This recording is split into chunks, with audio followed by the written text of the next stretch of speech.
Perhaps we can begin. Welcome, everyone. Uh, it's great to be here and be with Anita Weiss once again.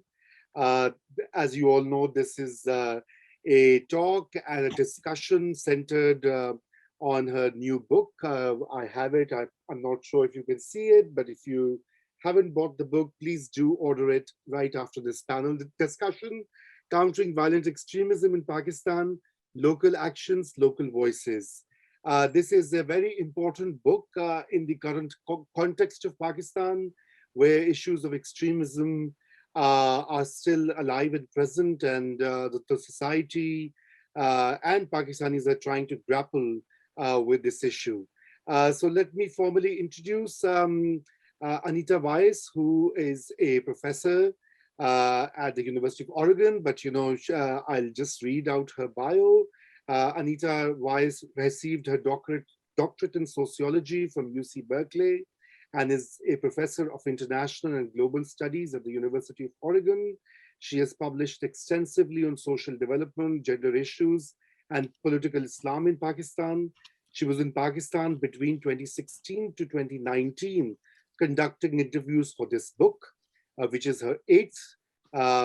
And Professor Weiss stepped down after 7 years as head of the Department of International Studies to conduct this research. She's a member of the editorial board of Globalizations, as well as a number of journals from Pakistan, has been a member of Research Advisory Board of the Pakistan National Commission on the Status of Women, and has been the treasurer and vice president of the American Institute of Pakistan Studies.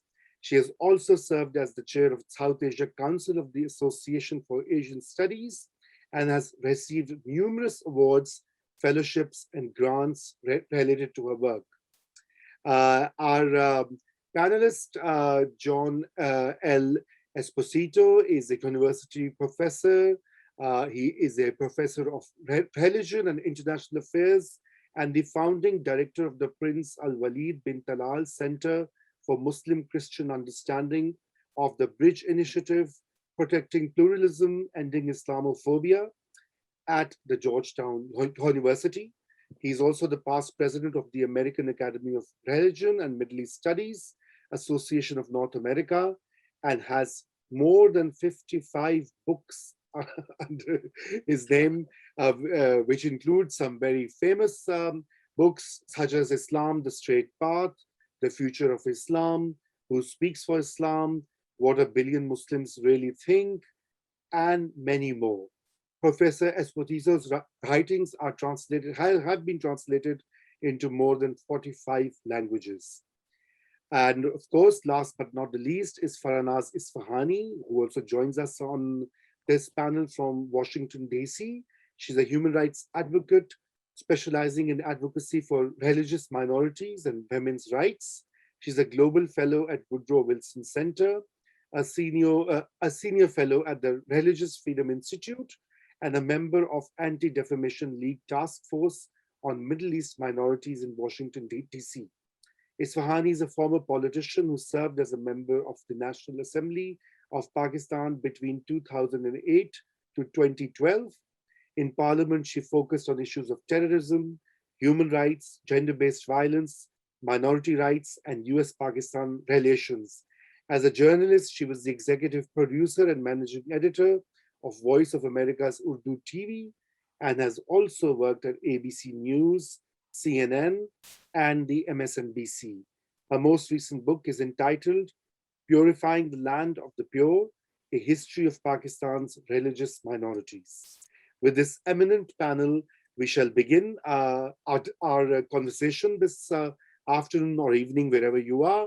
And maybe I'll start with you, Dr. Weiss, so that you could perhaps give us an overview of the book and what prompted you to write this book and all the process that you followed and some of the findings. And then I'll go to the panelists and get their views on what this book is all about.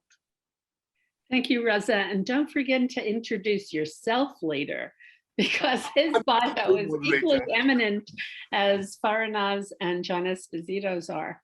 And again, I really deeply thank all three of you for participating in this John Esposito has long been one of the most special people intellectually in my life, so I'm glad he was able to take the time out to be here. What inspired me to write this book? So I've been going to Pakistan for longer than I first arrived, I can't do the math back that far, but I first arrived in Lahore 1st January 1978 as a student on the Berkeley Urdu language program. I returned to Pakistan the following year in April 1979, right after Zulfikar Ali Bhutto had been put to death. And I remained there for 13 months at that time doing field research for my dissertation. So ever since then, I have seen Pakistan undergo massive, massive changes. But in truth, many of the social changes that Pakistan underwent were issues that I was already looking at: industrial development and sociocultural transformation, women's rights, political Islam, and the like. In fact, I have to say that I became more involved with the question of political Islam, in large part inspired by John Esposito, who had encouraged me in the 2000s after the religious coalition had actually won the election of Khyber Pakhtunkhwa. And John said, you need to make sense of that. And I was like, yes. And I started doing that. And these are the arenas where Pakistan has undergone tremendous, tremendous change. But a huge issue for me that inspired me to write this book is that when I first started to study about Pakistan, this is late 1970s, early 1980s, people would ask me where I was going, what I was doing with field research. And I said, I'm studying Pakistan. And they would go, you do? And then all of a sudden, about 15 years later, when I'd say I work in Pakistan, people would go, you do? Like, wow, that's amazing. But Pakistan is now, it truly is my second home. I mean, my heart is there. I've been in lockdown because of the pandemic for so long. I feel horrible that I haven't been able to be there since I last left Pakistan in mid-September 2019. But I saw that Pakistan, there were two reasons why I wrote this. I saw that especially in the West, but even within Pakistan itself, the country was getting a bad rap. What I mean is, when people talk about Pakistan, they always talk about it as if, it's extremists, terrorists, all these crazy people running around all the time. And that was not the Pakistan that I knew. I know social change has happened a lot, but there is a depth and integrity and a lot of innovation happening within the society and culture itself, that I wanted to reveal that to the rest of the world. So that was the larger issue of I couldn't convey what I thought was the true Pakistan without doing this intensive field research. I went to places that I'd never been before. I was in Upper Sindh, the northern part of Sindh.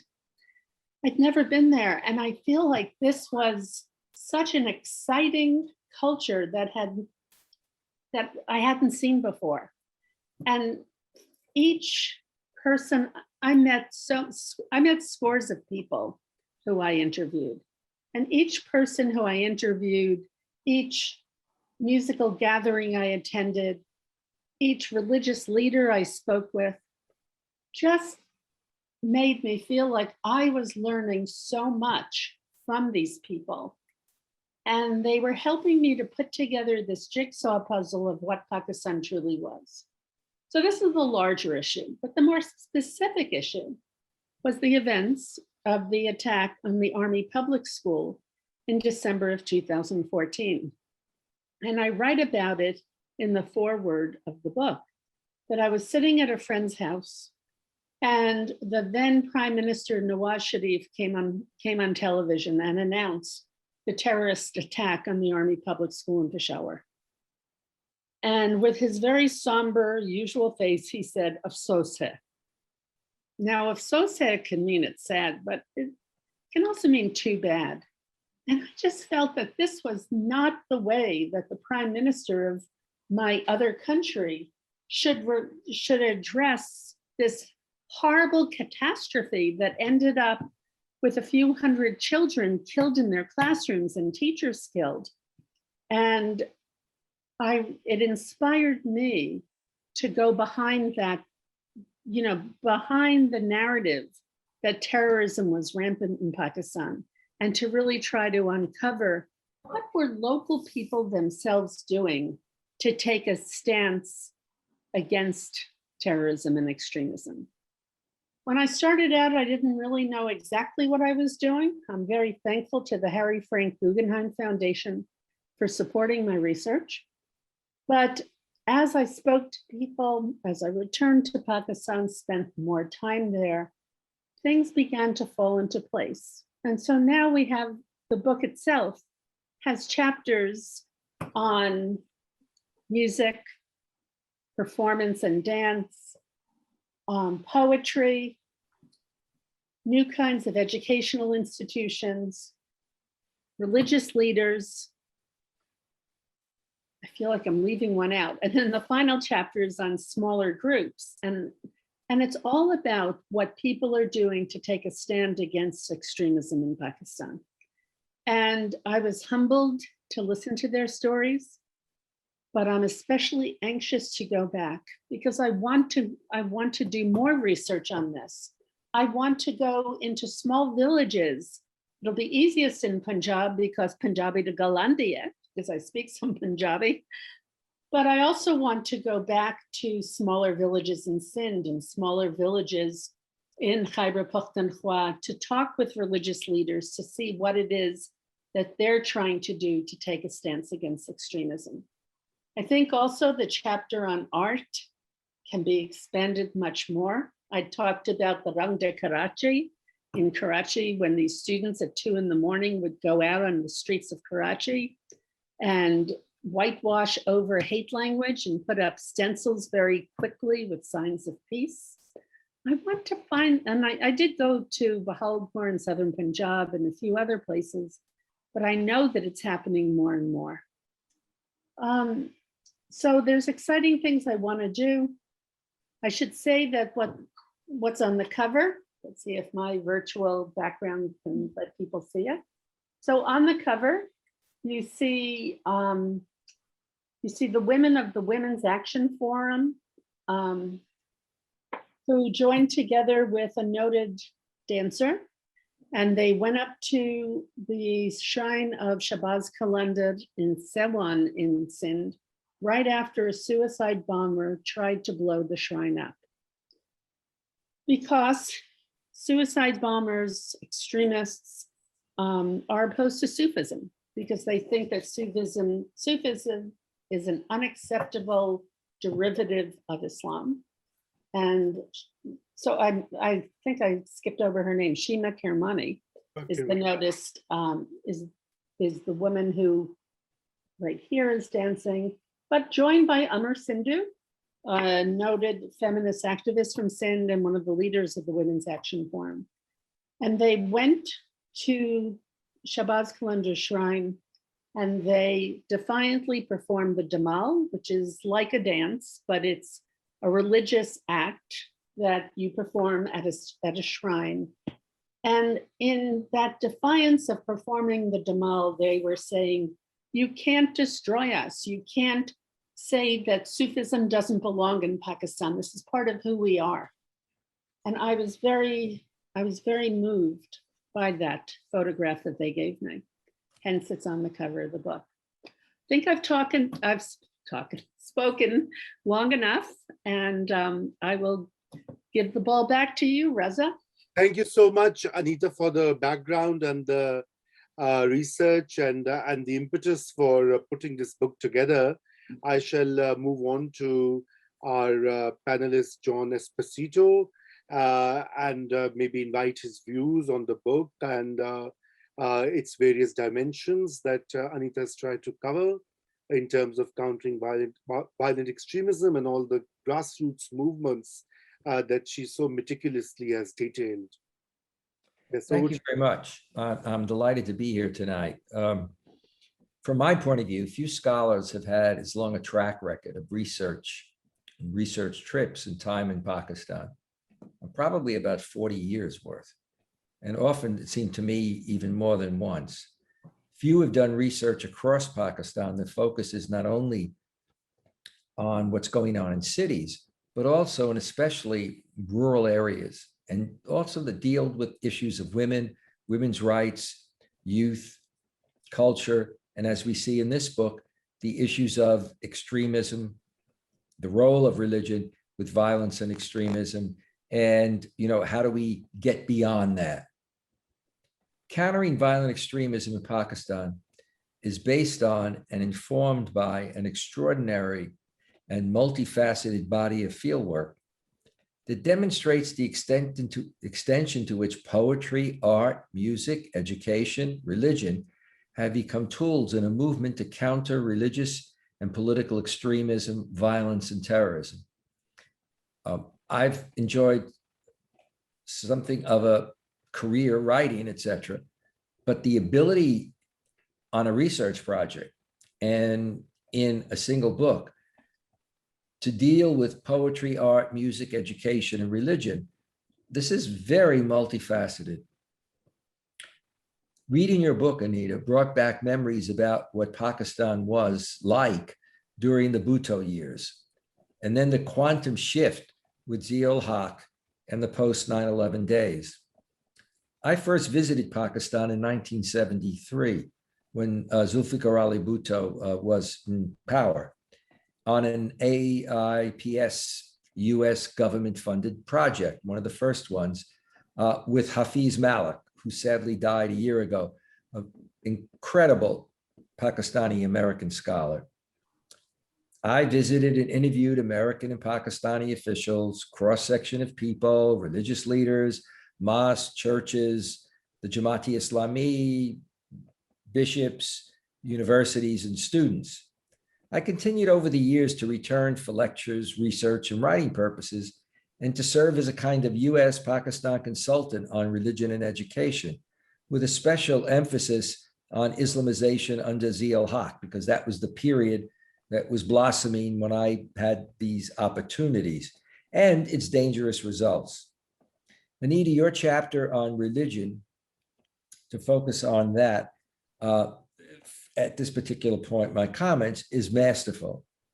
It documents the turbulent period of nation building and the challenges in forging Pakistan's national identity. It also looks at the legacy and the issues of Zia-ul-Haq's Islamization program, laws, and policies. And as a result, the explosion of madrasas, by here I mean the proliferation, I'm not referring to violent explosions here, the proliferation of madrasas, many of which, though not all, taught and reinforced a militant, intolerant, fundamentalist religious ideology and agenda that undermined religious freedom and human rights, as well as the role and issues with religious and political diversity and pluralism. You do a fine job balancing the rise of militant Muslim organizations and madrasas and the growth of violence and terror, especially post 9/11 and the US invasion of Afghanistan in pursuit of bin Laden and Al-Qaeda, and the confrontation with the Taliban. But most importantly, you provide a wealth of knowledge and examples of citizens and religious leaders, civic and religious organizations that have struggled to counter religious intolerance, extremism, and violence, that in many ways has sought to respond to, sadly, the legacy of Zia-ul-Haq's period. I would just end with, and I'll have other comments later, with something that caught my attention when I was reading your book. At a certain point, I had been in Pakistan doing a series of lectures, and I was hosted for a luncheon in Lahore with the consul general. And in the middle of it, somebody burst in and said, the president wants to see you. If I remember correctly, I think that was around the presidency of Nixon close to it. It certainly was a Republican president that I couldn't stand. And I knew who they were talking about, that it was Zia Haq, but I just said in an American context, I didn't know he wanted to see me. No, it was Zia Haq. And I went up there and I got flown up and then taken to see Zia Haq, and the TV cameras were rolling as I went in to see him. And he said, Pakistan Quest for Identity. And that was an article that I had written. And I immediately panicked. Being a young academic, I thought, oh my God, he's read it closely. And he'll realize that I'm writing about what he's doing, but I'm kind of pointing to what the implications may be. But fortunately, as happens in many of these situations, it was really an assistant of his who probably pointed him to the article.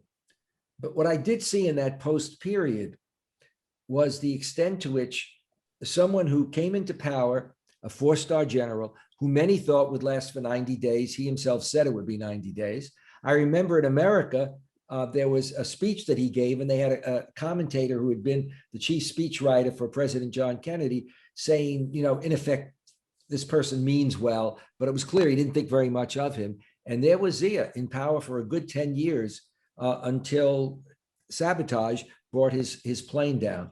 But looking at that post period, there was such a contrast to when I first went to Pakistan. And when you saw, yes, a new nation emerging and divisions among people in terms of lots of things, their backgrounds, their ethnic background, their tribal background, but also their religious backgrounds. But you didn't see the kind of violence and terror that occurred during Zia's period and after, which was caused, very much by a good deal of what he turned loose in many ways with the particular interpretation of Islam that got promoted, which is a very militant kind of fundamentalist interpretation, and the development of lots of madrasas. Madrasas would be fine to multiply them, but the question became what was going on in those madrasas. And of course, also what was encountered on was the impact, often negative, not just positive, of the post 9/11 American, in effect, invasion of Afghanistan, and then eventually the incredible presence of America in Pakistan as well. I'll end there. Thank you, Professor Esposito. That was very interesting, and especially the anecdotes about General Zia wanting to meet you. And we shall talk a bit more if we have time this evening. So I'll move to Farahnaz Ispahani, and I would like to invite her views on the book and the subject. Thank you so much, Raza, and really thank you to Anita Weiss for writing a book that has actually, in a way, inspired me. And I am 100% born and bred Karachiite, Sindhi, and Pakistani. So I have to say that the weaving together of a lot of movements that I knew about, but bringing them all together and collating them in the way that Anita has really, she's done a great service, I think, to people who are interested in Pakistan, to see what civil society is doing. So to talk about my overall views on the book, I would say that Anita Weiss offers us really a masterly account of rooted initiatives in Pakistan, fighting non-native extremist ideology and violent extremism. She has brought together voices from the ground that are authentic and new to many, both inside and outside the country. Her book amplifies powerful voices of the young and old fighting unique battles. Pakistan today, in the way I look at it, has a macro challenge, which has been documented intensively by journalists and political scientists. Opinion surveys often indicate that people tend to identify with certain hardline views on religion and against religious and ethnic minorities. But at the micro level, in communities, people do get along or try to get along with their neighbors. They do not approve of violence in their communities, and it is these efforts which are the subject of Anita's new book. So Anita's book is basically, and I hope a lot of you reach out and buy it because I think you will find it extremely interesting. It's an ethnographic study of people's actions in actual communities. She uses a quote from Albert Einstein, which I love. It's the epigram at the start of her book. It reads, "The world will not be destroyed by those that do evil, but those who watch them without doing anything." So her book is all about those who are doing something, taking action at the local community level. Anita has created a typology for people's actions at the ground level. Music, poetry, theater, education, and the actions of religious leaders in their interfaith efforts all play a part. This is an important addition to existing work on Pakistan because it is focused on the actions by the people of Pakistan at the community level and not the state. However, as strong and vibrant and resilient as civil society is in Pakistan, like in many other newly formed nations, the issues on the ground of extremism and militancy have not abated. We may see fewer terrorist attacks today on Ahmadi mosques, Christian churches, and Hindu temples, but the narrative of the extremist groups and extremism is now stronger than ever. There are increasing numbers of underage and young Hindu and Christian girls being forcibly converted to Islam. The blasphemy laws continue to torment not only the religious minorities, but also an increasing number of secular progressive individuals. And we must not forget a lot of these secular progressive individuals are Muslim born and yet getting entangled with these laws today. Doesn't matter. It is the most pernicious set of laws on the books of Pakistan. But the voices that Anita has captured are voices of hope, and they needed to be amplified and to be introduced both within Pakistan and the rest of the world, as she has done in this book. So thank you, Anita, for your excellent work. Thank you so much, Farahnaz. That was a very sobering overview of the way minority rights are in Pakistan and the kind of work that Anita has been documenting in her book, which makes it all the more important. And I shall add a few words here because I know as the moderator, maybe I should not be talking much, but I'll try and take 2-3 minutes.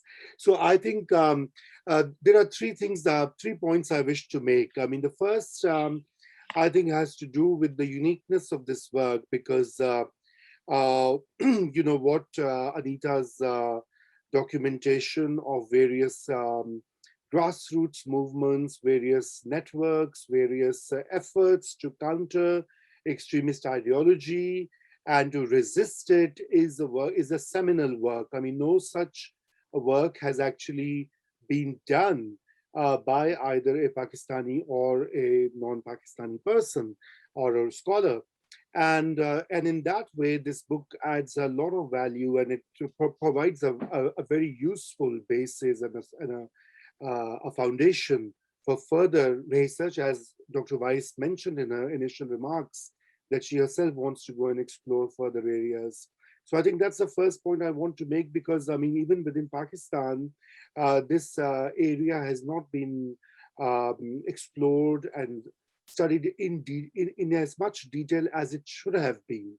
Because while the story of last 3 to 4 decades of extremism spreading in the country with violent terrorism surfacing its head and Pakistan embroiled in 2 major wars in Afghanistan, which of course have affected Pakistan and its domestic policies as well, directly and indirectly. We have often forgotten how the robust members and networks on within the civil society are rising up to the occasion, despite all the threats and all the restrictions that the state imposes on the functioning of a healthy civil society. So, it's not as if the Pakistani civil society or artists or writers or educationists have this great free arena available to them. I mean, they have to struggle at every step to register an NGO, to go out and mobilize resources, to put out their work, to even go. So even where a normal or a regular dancing at a shrine becomes an act of resistance. So the cover image that Dr. Weiss talked about is by a very eminent Pakistani performer, Shima Kirmani, who defied, we call it defiance, although, to many of you, it would appear as a very regular and a normal act of dancing at a Sufi shrine. But in Pakistan's context, where the shrine has been bombed, killing hundreds of people and injuring hundreds of people, and, this was a brave act. So, but these individual acts of bravery, are there. It's a lesser known story of Pakistan and its contemporary woes. The second point that I would like to add here has to do with the fact that the very important engagement of Pakistan in the geopolitical security related both wars and conflicts. So they have had a tremendous impact on how the domestic policy has been shaped. So as Professor Esposito mentioned, General Zia's tenure and all the kind of social re-engineering that he did to turn Pakistan into an Islamic fundamentalist state, part of the reason was that General Zia had a carte blanche from the West, particularly the US, because Pakistan was training mujahideen to go and fight the evil Soviets in the USSR who had occupied Afghanistan. Now and I'm not trying to shift the blame of Pakistani policymakers or Pakistan's establishment for pursuing certain dangerous policies, but those are very tricky and difficult choices for any country, and especially a weak and a poor country like Pakistan. But what happened later was that particular policy turned into a domestic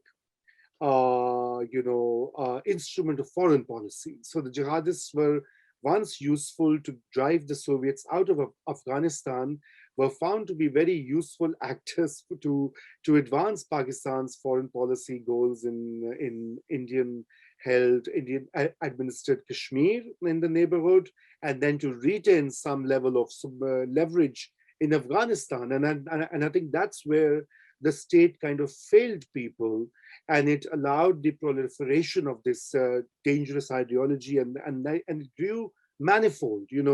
Madrasas are just one particular manifestation and a very important one of this ideological sweep. But even the legal framework, the constitution of Pakistan, the laws against women, against minorities, the way media was gagged and refashioned and retailored, the education system, the curricula in textbooks. The list goes on and on and on for nearly 2 decades. A whole generation has grown under that particular, shadow of extremist ideology. And yet, that's where the book becomes so important. And yet, so many Pakistanis defy that.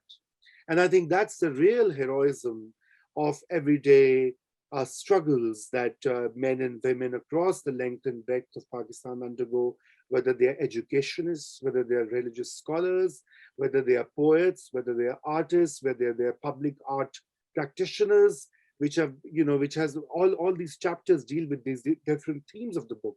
And I think that's the important other side that we often miss in very security-centric discourses on Pakistan, that what are the Pakistani people thinking and how are they dealing with all of that? So I think I'll just stop here. I just wanted to highlight why this book comes at a very important juncture, and why is it so important for not just Pakistanis to read, but also Pakistan watchers, those who are interested in Pakistan, those who study South Asia and Pakistan in their respective disciplines or universities. This is a very useful and interesting window into the contemporary cultural chaos of Pakistan. So I'll stop here, and maybe I'll invite some questions and answers, because we have about 20 minutes or so. And please feel free to put your questions in the chat. We'd rather that you type them here, so that we save some time and try and be as inclusive as possible. Well, I do want, while people are putting together their questions, I want to respond to a point that you just made. And that was about what has happened to the media. It was I did quite extensive interviews for media. I met with Imtiaz Alam from SAFMA, the South Asian Media Forum. I met with people involved in keeping the internet open for everybody. There's Bytes for All and a number of other places. But somehow when it came to actually putting the book together, that chapter didn't make the cut.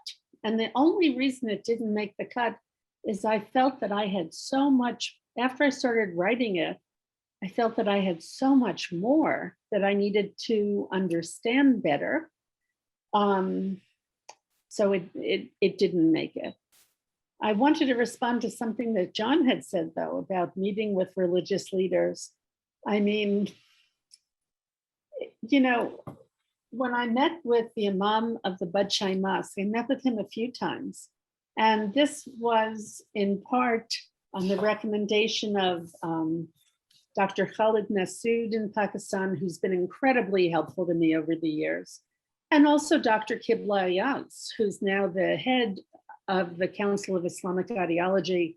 I had met with him previously when he was still at the University of Peshawar. So they had both encouraged me to start with him. And it's him and his organization that I ended up writing a whole section about how he reached out to different Muslim leaders and Shia leaders and Christian leaders and other leaders to try to get a consensus together, that they got to know each other well, and anytime there was any act of violence, they could come to each other's help.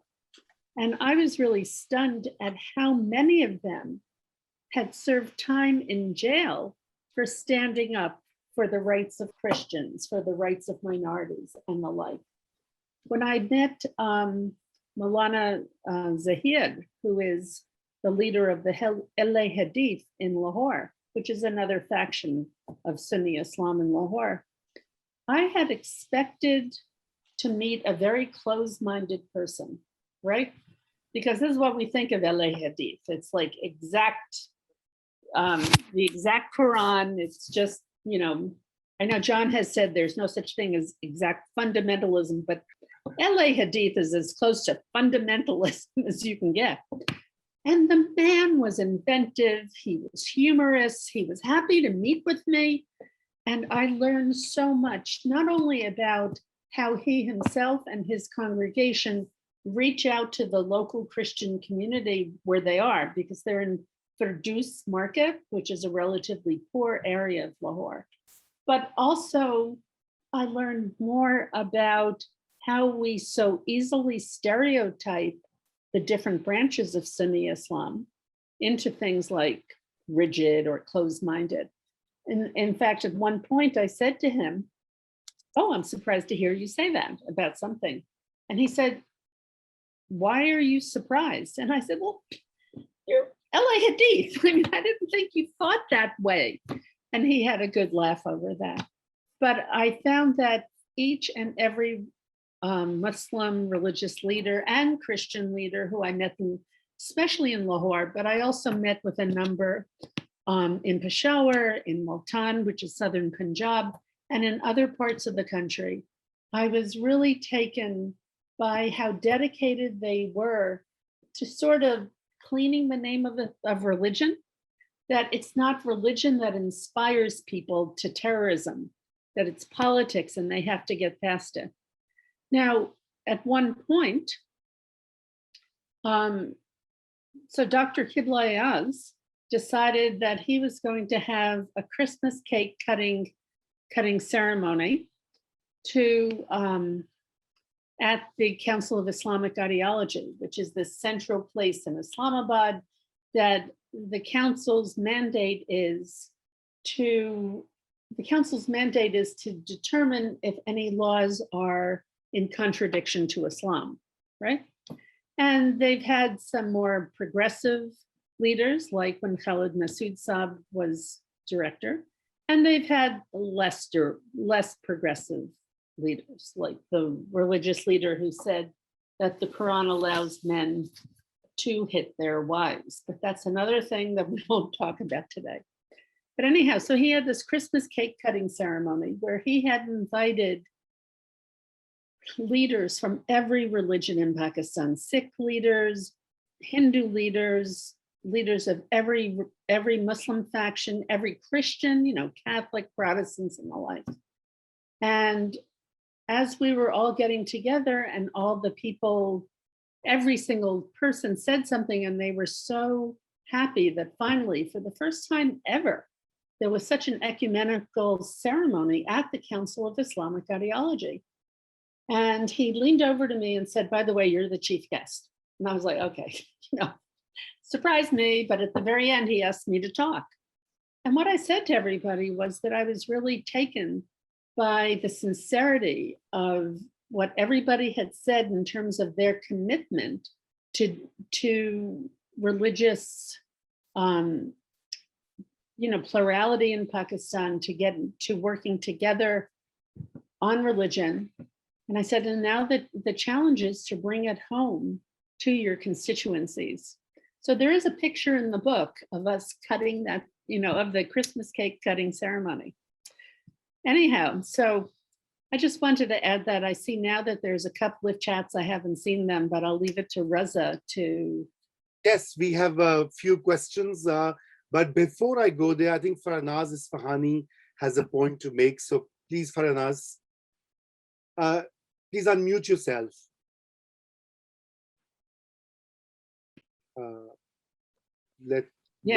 Farahnaz, you're muted. Yes, now okay. Can you hear? Yes. Oh, no. Please unmute again. We can't hear you, Farahnaz. Okay. Yeah. Now it's okay. Okay. So can you hear me? Yes. So with Anita talking about these religious leaders and their interfaith activities, almost all of them men. I myself worked with Shahbaz Bhatti, who was the first Christian federal minister for minority affairs. And he played a stellar role in speaking up for Asia Noreen on the false cases of blasphemy and all of that. And I just want to give people a picture of what Anita's book is. I'm going to read a poem by Hafiz Nizamani, who's a Sindhi poet, who is greatly influenced by Sachal Sarmast. And I know, Raza, you and I, for us, so much of Pakistan resonates through the Sufi poetry, whether it's expressed at shrines, in qawwalis, as verse. And so if you just give me a quick second while we're on religion, these are his words that are in Anita's book. Not Christian, Jew, or Muslim, not Hindu, Buddhist, or any religion. I'm a human being and bow down my head only to humanity. Looking at your ways of living, my soul cringes. If it's your religion, then I am with the devil. We have our own colors of guidance and faith. Hafiz will always be on the side of vice and dishonesty. And I just thought that was so beautiful, so moving, and so deeply rooted to the land of Sindh and the Sufi culture of Pakistan. While we were talking about all these men with their big positions and, you know, their garbs, here you see a Sufi in simple garbs in a town in Sindh. So thank you for letting me share that. Thank you, Farahnaz. We have a few questions now. The first one, I'll start with, it's a question by Christine Yaris, who says, thank you for this great panel and discussion. My question for Professor Weiss is the extent to which grassroots women's groups are central to democratic tendencies in Pakistan, and whether there are generational shifts in social movements activism. For example, as we are witnessing in the current situation in Burma, where young women have really taken the lead. Were any generational tensions evident in your research, for example, between younger and older generation of activists? Thank you for a great question. Aside from this book, for many years, I've been doing a lot of research about women's movements in Pakistan and what animates them, what motivates them and all. I should mention again, because Raza mentioned Shima Kermani over here, the dancer, who's the acclaimed dancer. But this was not something that Shima put on. This was Shima joining really with Amar Sindhu and other women from the Women's Action Forum. They were the ones, and Shima's part of the Women's Action Forum. So the whole group from Hyderabad, Shima's from Karachi, but she joined the Hyderabad WEF Forum, and they went up to Sewan about an hour and a half, roughly an hour and a half north, away from Hyderabad in Sindh, to perform the Damal that this picture was then taken. And it was Amar Sindhu and Arfana Mullah who sent me the photograph. So it's not one of Shima's official ones. Anyhow, so there has been, WAF started roughly 1982. I was there, I was in Lahore when WAF was being started, when women were first protesting against Zia. I was standing near Asma Jahangir when she proclaimed to the police that they had no right under Islam to arrest her or to touch her or to hit her. I mean, these were inventive ways. These were inventive ways that women were able to take stands against Zia's more heinous acts. Over the years, WAF has continued. WAF is really an amalgamation, though, of many different women's groups. It's not a women's group itself, it's an umbrella organization. But what's interesting is that the daughters of WAF members have also become engaged in different social movements in Pakistan. And you could really see it come out with the unfortunate death of Asma Jahangir, a little over 2 years ago when she passed away in Lahore. And women came out in great numbers and wanted to participate actually in her funeral procession. And usually women don't do that. So in terms of generational movements, on the one hand, that WAF today includes women from a variety of age groups. Every year on March 8th, they have what's called the Audit March, which means the Women's March on International Women's Day. It has become very contentious because we're not talking about people who want a country where everybody wants to celebrate women. And this year was particularly contentious because there were some videos that had been manipulated to make it look like women were not behaving in so culturally acceptable ways, but it came out that these videos were doctored videos.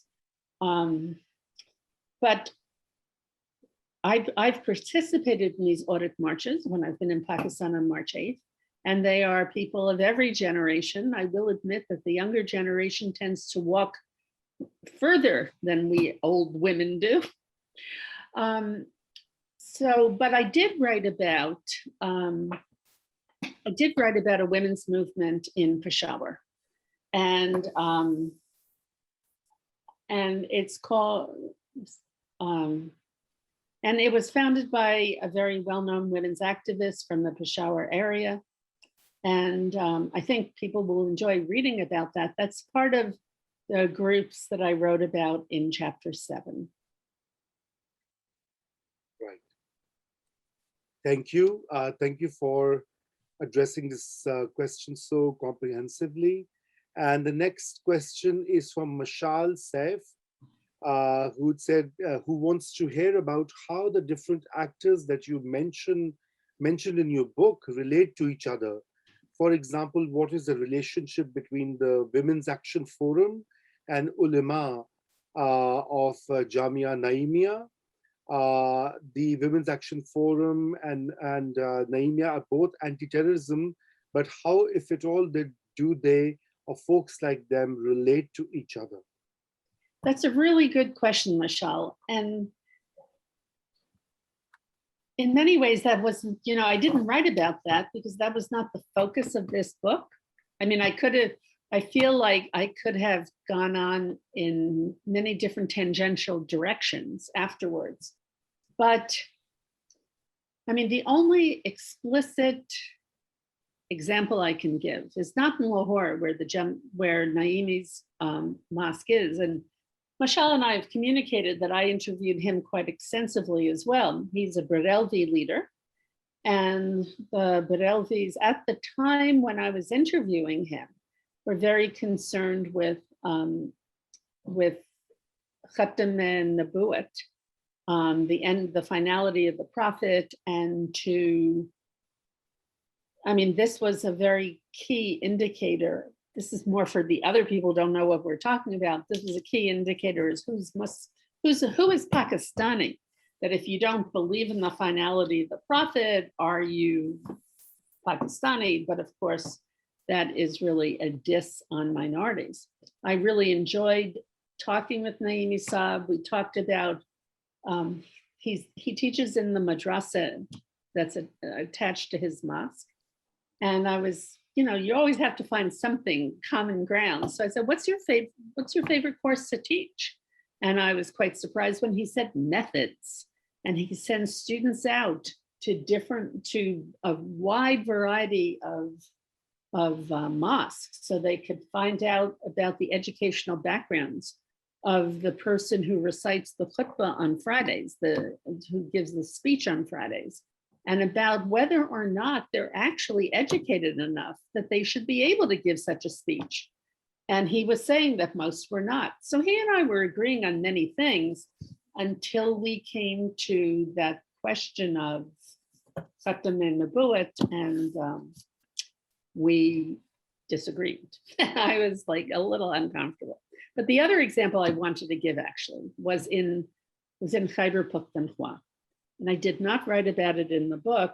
I've probably written about it in other works much earlier. I think my last book, Interpreting Islam, Modernity, and Women's Rights in Pakistan, is where I wrote much more about women's rights issues.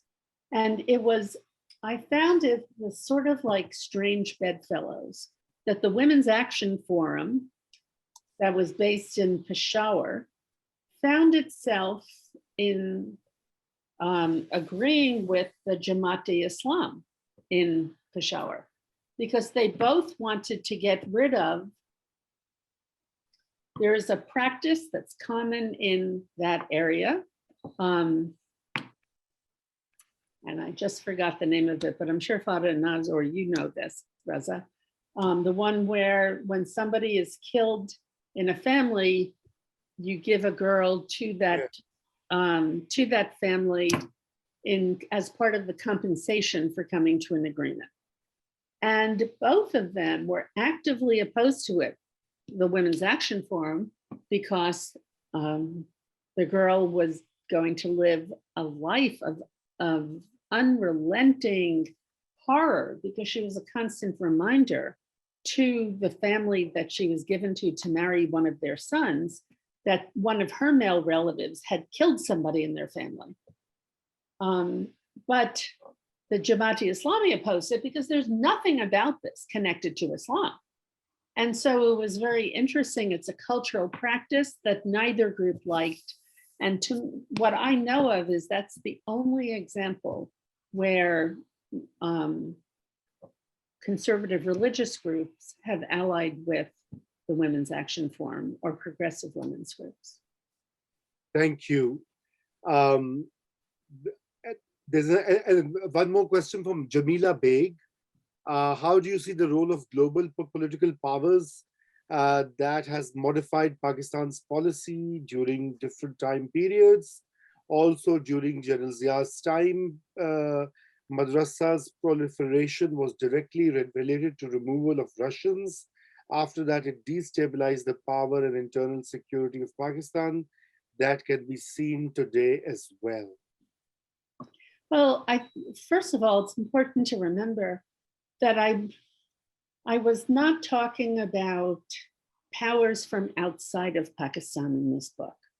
I mean, when I started doing interviews, somebody came up to me and said, how can you write about countering extremism in Pakistan until you identify where the extremism started from? And I knew that it could take lifetimes to try to identify them, and you still wouldn't, because there's so many different convoluted things that have come together that caused it. Salim Shahzad, the late journalist, who was bent on uncovering these linkages, led to his untimely murder and death. So my motivation in writing this book was to really see Pakistan from the inside out, not to think about who was causing this instability, but rather to see the courageous ways the Pakistanis themselves are standing up and saying, "Bus, stop it. We don't want this extremism to go on anymore." I was really taken by this when I went to one of the Bacha Khan schools outside of Peshawar. I think I went to 8 of the 14 schools that they have. And I interviewed the older children, people 14 and above, boys and girls at different schools. And all their schools are coeducational, which is very different from the mainstream public schools in Pakistan, or even the mainstream private schools. But what has the Bacha Khan schools stand apart is their emphasis on teaching peace, their emphasis on harmony. And so I asked, grade 10, 9 and 10 boys and girls, a similar question I had asked kids at many schools in Lahore, Islamabad, Pindi, and other places over the years. And that was, what would you do if your brother, your cousin, your friend decides, I'm fed up with this all, I'm going to go off and join the Taliban? What would you say to that person? And overwhelmingly in the other schools, people would say, well, stay in touch with your mother. Good luck to you. I hope you don't get hurt. It was all very personalized. But for the Bacha Khan schools, and I use some of these quotes actually in the book, these kids were like, this is not the way we can build a good society together. We can't join the extremists. We have to work together to build a positive future for Pakistan. And I was really taken by this one boy who said it when I was thinking of Punjabis who have said to me that they think that Bacha Khan himself was a terrorist. And it's like, wait, no, look at how foundational his thought is to these schools. I should mention that the other schools I looked at were the Zoya science schools in southern Punjab that have done also a remarkable job both the Bachchan schools and the Zoya schools teach in English. It's called English medium schools. And they both have very, very strong curriculum, but they also both prioritize the teaching of peace and communal harmony. And that's why the two of those schools got a chapter themselves. But as John pointed out, I did talk about the background of the educational system and what has happened to public schools before I got into the examples of the two of them. So I think I got off a little bit on a tangent, but I think that madrasas today, very problematic. There are some madrasas that are registered with the government of Pakistan that teach, and the curriculum that has been accepted by the government of Pakistan. And I met with a number of people who are involved in that curriculum reform. I love curriculum reform. I'm a professor for many years. But the problem with that was that a very small percentage of madrasas in Pakistan are actually registered and adhering to that official curriculum. So the others, I met with some people in Multan who are part of one of the boards of a certain sect of Islam, of the Delvis, basically, and about what are they prioritizing. And he was one of the few people in Pakistan who really wasn't connecting with what I was trying to understand. That he was like, no, we just teach the Quran. We don't teach anything else. I said, well, how are you trying to instill, a sense of peace or communal harmony? Are you doing anything to stand up to it? And he was like, no, we just teach the Quran. So, which is very interesting. I had conducted interviews years earlier at Al Huda, which is an independent NGO all over the country, but especially the headquarters are in Islamabad. I've known about Al Huda for many years and met their founder many years ago. And it was very also disconcerting when they're not taking responsibility for the impact that they're having on people's lives. Right. Thank you so much. I'll ask Professor John Esposito if he has anything to add or respond to some of the comments made by Dr. Weiss and the questions, particularly the last one. You're muted, John. The Zoom live. Okay, can you hear me now? Yes. Yeah, I would just say that not because Anita is a good friend of mine, but this book is an incredible book. It's even better than I expected it to be. It is really well worth reading because of the breadth of the book, but also the depth in each chapter, the kind of data that's there. There are many of us who study violent extremism, for example, and authoritarian regimes. But often you don't get in many of the books a very substantive discussion of what's going on the ground. If you say on the ground, then you still wind up dealing with not talking about what's happening with a lot of NGOs, what's happening with a lot of ordinary people, what's happening in terms of what are artists doing who are really, stepping out, etc. There's just so much in the book that it is really well worth getting. Thank you so much. And I'm honored to hear you say that. Thank you. No, as an author, you notice I didn't tell them to really, I said get them rather than read it, because as an author, we'd like them to buy the book too. But anyway, go ahead. But of course. Yes. So Farahnaz, you would like to add, make a final comment, or but you have to unmute yourself, please. Thank you. I hate being muted by the host. I'm going to, as I said in my opening remarks, the importance of this book, I think both within Pakistan, for the elites, a lot of the elites have no idea what is going on outside of the cities. And this is a significant book in actually making people wake up to voices, including the voices of, for example, the Pashtun Tahaffuz movement that Anita has mentioned in the book.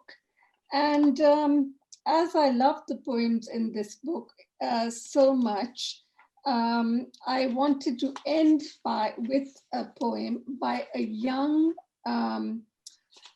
PTM activist who has, who I would say, I don't know, Anita, is he really with the ANP or not? But this is not political in those terms. Which person? Khan Zaman Kakar. Okay, and it's in the chapter, Poetry Right. as Resistance to Violence and Extremism. And I'd like to use this to wrap up my talks today. I'm sending you the picture of the demolished bazaar of Miram Shah. I'm telling you nothing more about the decline of our honor. I want to block the ways of mullahs' thoughts in our homeland. That's why I am writing poems in praise of girls' beauty. A nationalist is one who wants his, her homeland's freedom. A nationalist is not just someone who carries a red flag. If you're writing our private stories in Punjab's newspapers, would you think I would not call you a traitor? So the voices that Anita has captured from the children from the Bacha Khan schools to people, poets like Khan Zaman Kakar with the PTM, and to Shima Kirvani and all of the women of WAF celebrating defiantly. I think that sums up Anita's book, and I would highly recommend it to anyone who even has a passing interest in Pakistan. Thank you so much. Thank you so much, Anita. If I could respond to what she said, I think we have about 10, 15 minutes, but I'll do it briefly. So Khan Zaman Kakar is an anthropology doctoral student at Qadi Azam University. He's actually from Balochistan, but he is a member of the Pashtun Tahaffuz movement, which is basically the equivalent of Black Lives Matter, except for Pashtuns. Pashtun Lives Matter. It's called For the Protection of Pashtuns. I slipped he is in the poetry chapter, but I slipped my discussion of the PTM kind of in the middle of chapter 7. So maybe people who don't need to see it will miss it. So there, I don't even say that usually when I talk about the book, because I don't. I'm so sorry, It's okay. I don't want people to notice that I do have a significant coverage of it. And it should be covered because it is a social movement in Pakistan. But there is a poem that about that a woman, Hasina Gul of Mardan. Mardan is from outside of Peshawar, and her poetry just speaks volumes about what women have undergone, what Pashtuns have undergone. So there's a short poem I'd like to read, if it's okay. It's in the poetry chapter, page 38. It starts, and she helped me translate this from Pashto to Urdu, and then I translated the Urdu. That was the hardest part, the translating. I had two good friends who helped me translate from Pashto. I had to beg so many people in Sindh to help me translate poems from Sindhi to either English or Urdu. But for both Pashto poetry and Sindhi poetry, I did talk about what came before, Rahman Khan and his poetry in the case of Pashto poetry, and a number of Shah Latif and a number of other poets in the case of Sindh. So going back to Pashto poetry, she writes, "Murderers, tyrants, enough. This land has turned scarlet with all the innocent blood that you have spilled. Eyes have run out of tears to cry at the cemeteries. Form a jirga to bring love to everyone. Peshawar will be young again. Nangarhar, it's a place in Afghanistan, Nangarhar will have spring again. Kabul will smile again. Even death is appalled by what you have done. Death was something to look forward to when the time was right, but you take people away before their time. We would look forward to being on our deathbeds and being surrounded by loved ones who would give us a peaceful send-off. People would go to schools, they would live in harmony and unity, and strangers were treated with utmost respect. I would have been content that I lived a long, happy life. But murderers, tyrants, you have showered us with bullets of hate and sorrow. Please listen to me for a bit. Please rest your arms, for a lot of blood has been spilt." And I would never have heard of Hasina Gul if people hadn't told me of her and some of the other contemporary poets who I interviewed, the Pashto poets and the Sindhi poets who I interviewed. So there's a lot more of that type of poetry, and it's a very powerful way that people can use their words to take a stand for cultural issues, to recapture culture that they believe in. And that's what I was really trying to reveal in this book. Thank you so much, Anita. And thanks to our panelists and great questions. This was extremely insightful. And each time we talk about your book, new dimensions emerge. And, I've been taking notes of many points raised by some of the questions through the questions. And I think it's a great subject to actually explore further. So once again, congratulations. Please don't forget to buy Anita's new book. And congratulations and well done, Dr. Weiss.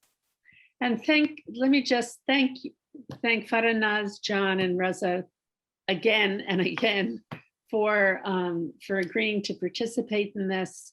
Sorry we worked you so hard, Raza, because but I knew that you'd be a great moderator too. And it's been great talking about my book with the three of you and with everybody else. So thank you. Okay. Take care. Bye-bye. Thank you. Thank you. Okay, bye. Bye-bye. And goodbye, audience.